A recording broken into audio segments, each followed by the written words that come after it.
तर मावळ्यांना आजचा विषय असा आहे की आज 3 वर्षापूर्वी आम्ही एक स्वप्न बघितलेलं. तूने डारा जो प्रीत का डोरा मनवा बैरी रहा ना ये मोरा. शिवानी मी शिवानी नाही खाओ माँ कसम. शिवानी आणि मी ते म्हणजे दोघांच्या दोन गाड्या आणि मस्त अशी ब्लॉगिंग चॅनल असणार आमचं आणि मस्त ब्लॉगिंग करणार इकडे तिकडे फिरणार आणि ते कसं तरी माग पडलं होतं पण भेट जास्त ना जे नशिबात होणार आहे ते होणारच आहे.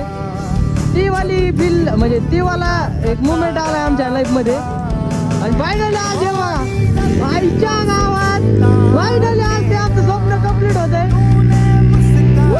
मजा येते आई घातली एवढी मजा करणार जिंदगीत कोणतीच कसर सोडू नका कोणतीच बेंचोत काय कधी काय होईल काही सांगता येत नाही.